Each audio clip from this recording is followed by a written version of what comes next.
Hello, good evening, everyone. My name is Afika, and I will be your MC for today.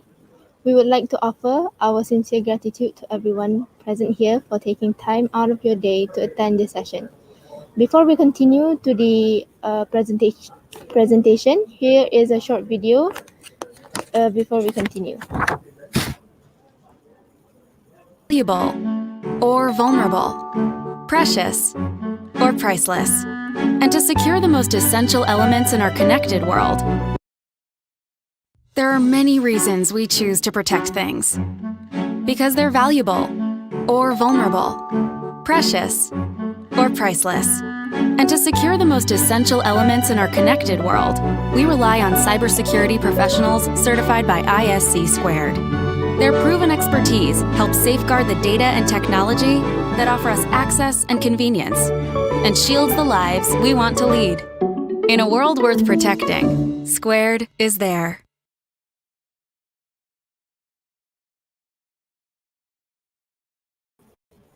Okay, and now without further ado, I would like to invite Mr. Hu Chuan Wei on stage to present his presentation.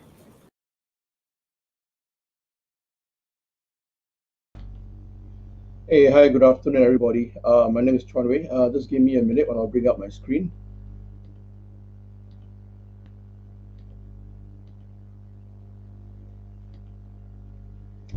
Okay.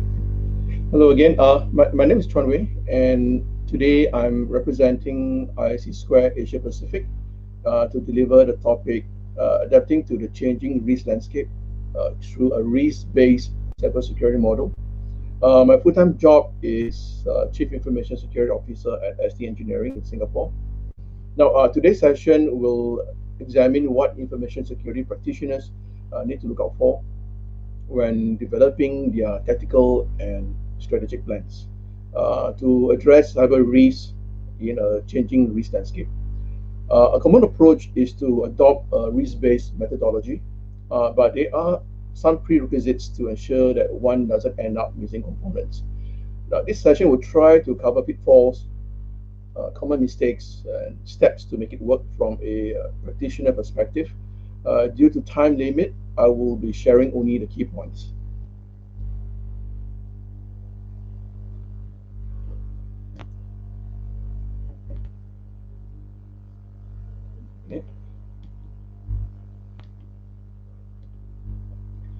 Okay. Well, let's take a look at the current state of affairs. Now, to kick off, we all know that the risk landscape is always changing. And in my view, the current pandemic has definitely made it worse. The pandemic has caused IT and business to focus on keeping their business running at the expense of information and cybersecurity. Now, business had to adopt and adapt to a new way of working with the sudden announcement of lockdowns in cities and countries. IT also had to rush to implement technologies for staff to work from home.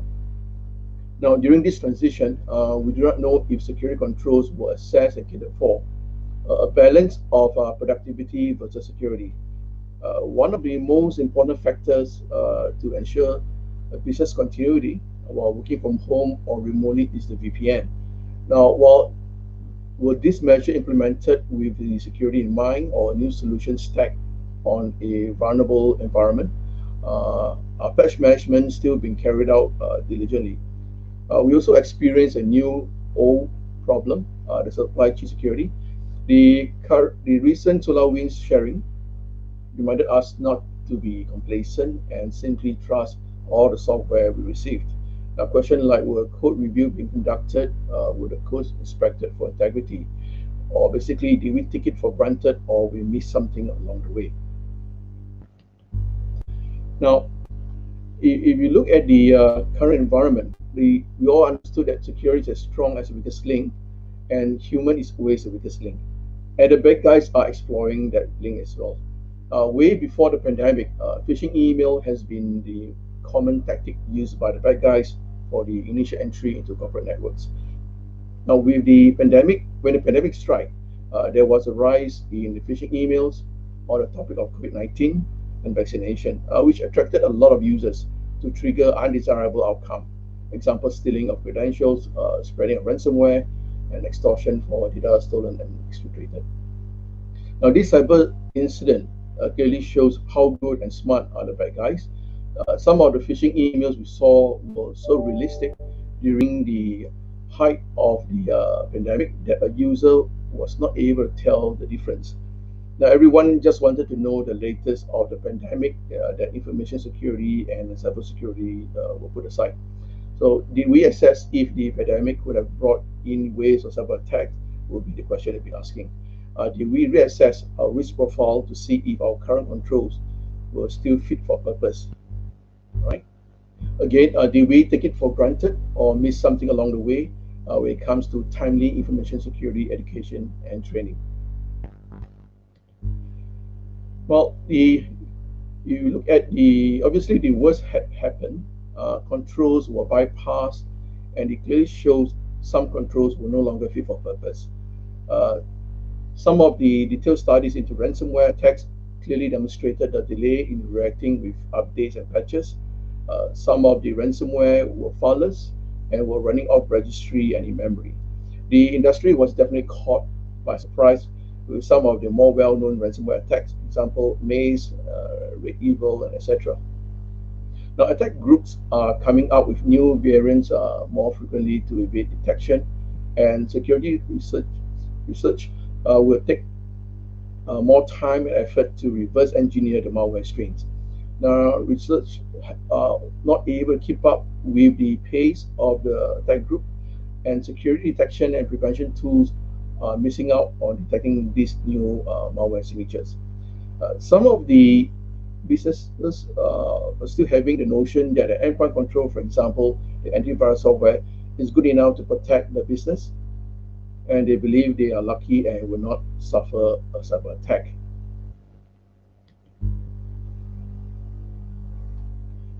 Now, as mentioned in the previous slide, organizations are not keeping up with the bad guys as they are learning the same know-how, and if not even better. One example would be the Maze ransomware group. They have since shut down their operation in November 2020. But what was interesting is their modus operandi. There are literatures that will dissect the Maze ransomware and how it works. Some of the attributes of the Maze ransomware attacks are poor admin account usage control and poor patch management. Good control will be to implement the 2FA, if not multi-FA. Now, the shutdown of Maze ransomware group last year does not mean that it is the end of ransomware attack. During the pandemic, there were several bad guys that jumped on the ransomware bandwagon to create their own ransomware variants and use the same techniques to encrypt and extort. A good example would be the one that we hit the Colonial Pipeline ransomware attack from the dark side attack group. Now, to date, there are more than 27 ransomware groups that are active, and the biggest ransom asked to date is $15 million US.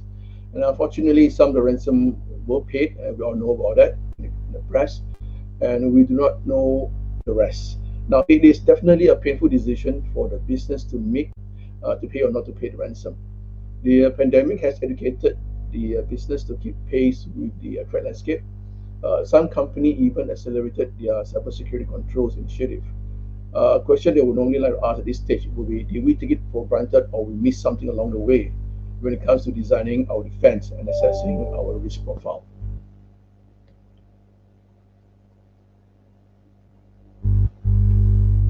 Let me explain Black Swan. Now, a black swan is an unpredictable event that is beyond what is normally expected of a situation and has potentially severe consequences. I will use the Shell company incident as a black swan.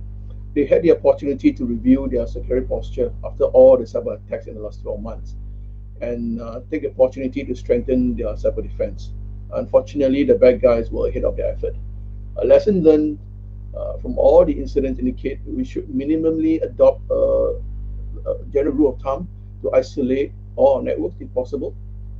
Isolated also means defended. Now, the organization must reassess their risk profile whenever there is a change in the threat landscape.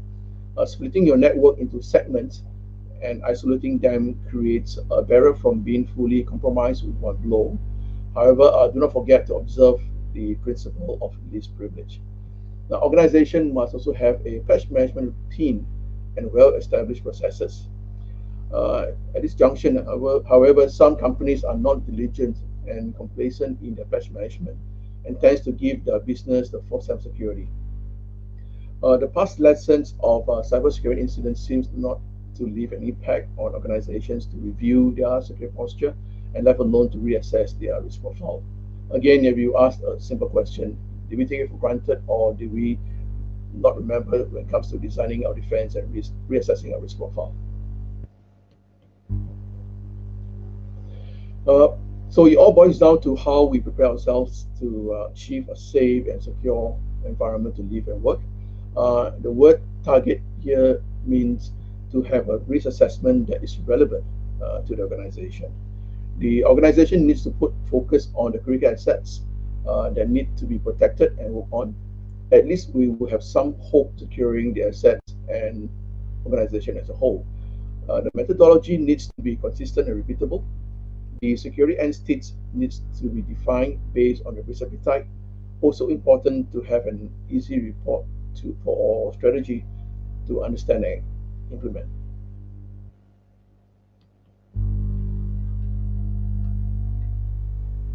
We need to adopt a pessimistic approach when doing risk assessment. For example, you look at the slide, half empty, which is a bit more pessimistic versus half full, a bit more optimistic. Now, the idea here is to list all the threats affecting your environment and find a countermeasure for each threat. Don't guess or look outside the scope. I call this asset-based approach in a pessimistic way. Visualization using fishbone or mind map will definitely help you to see a better risk model. SWOT analysis, strength, weakness, opportunities, and threats is a good way to start. The first impact perspective, always ensure no irrelevant threats will be highlighted and no time wasted in designing countermeasures that adds no value, which potentially can mislead the team, the business, and it can also give the business a false sense of security. Now, all this sounds very fundamental, but yet I'm still seeing it in real life.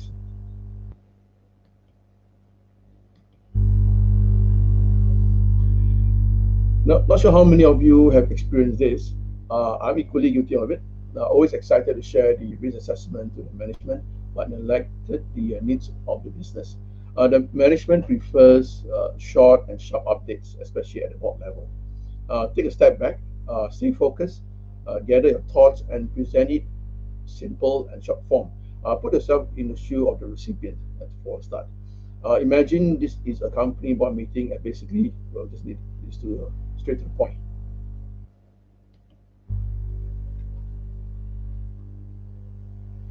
During the course of a risk-based approach, we need to focus on the high impact scenarios regardless of the likelihood of occurrence. Here we are referring to high impact, high likelihood, right, and high impact, low likelihood. An example of high impact and low likelihood would be losing electrical power in a rail system.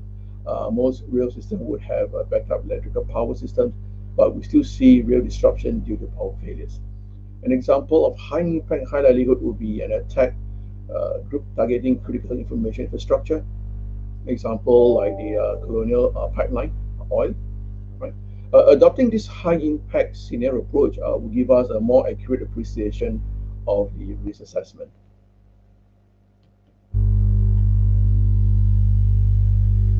A complicated risk model does not mean more professional or more technical knowledge. Having technical know-how is a blessing, but sometimes we can end up with overwhelming outputs. Many of us will end up deviating from the intended outcome. Keep it simple. Divide the problem into manageable chunks and explain in layman terms like CIA, confidentiality, integrity, and availability. Now, let me take the opportunity here to introduce a model that I created called the CIA, SAM, and AAA.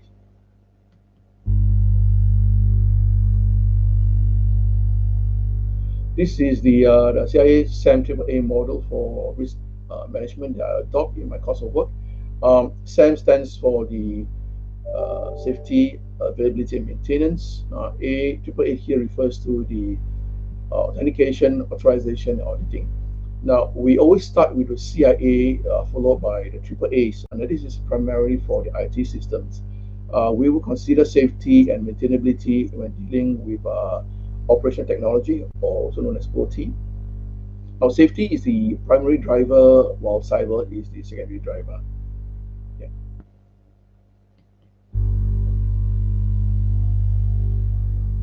I would suggest we all go back to a drawing board if we can and relook at how we approach risk assessment. Now, I personally adopt responsive security in my course of work. Uh, Visibility is an important aspect of situation awareness, and important steps in managing uncertainties is to provide visibility so that it can be recognized. Having cyber visibility, and this I mean understands the technology and trends of cyber attacks. Security monitoring and a good source of cyber threat intelligence, also known as a CTI, is key as it will give you the necessary situation awareness of your industries. Now, CTI can be subjective, and it is good to have at least two different sources for check and balance reasons. Next is to know and plan our critical resources, people, process, and technology. There must be continuity to ensure nothing drops along the way. A key call out here is the criticality alignment, which establishes a common focal point between the incident response team and business management that will help resolve disagreements about critical risk issues facing an organization. Now, this approach addresses a common shortcoming in traditional risk management. Most importantly, trust is a key component of the responsive approach. Responsive does not mean waiting for something to happen. Instead of dealing with information risk proactively, responsive approach is not reactive. Ideally, we'll target to stop or block an attack at its initial phase. If we miss the initial phase, we will still be able to recover based on business continuity strategy. Now, keeping in line with our critical resources, we also need to know what we have in our technology as state of systems. Now, Murphy's law states to expect the unexpected, which is very true in the cyberspace. Therefore, prepare for failure. Right? Failures can come from any combination of components, and what can go wrong will definitely go wrong. Now, a security team must try to understand how critical systems fail and to use the failure model and effect analysis to identify potential triggering failure events that will require criticality alignment.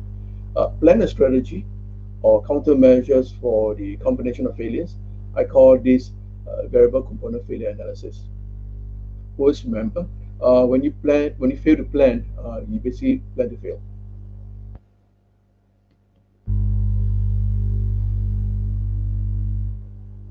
I use the double look feedback approach when I conduct my failure analysis. Now, double look learning based on macro changes within and external to the systems are necessary to ensure that the governing variables and assumptions are challenged and updated. It can be a simple exercise to understand the combination and permutation for a start, but it can become complex as the project grows. Now, use the CIA model to help you stay focused. You can add attributes like safety and maintainability in different operating environments when conducting the failure analysis. I've come to the end of my presentation, and thank you for listening, and I will answer questions if there are any.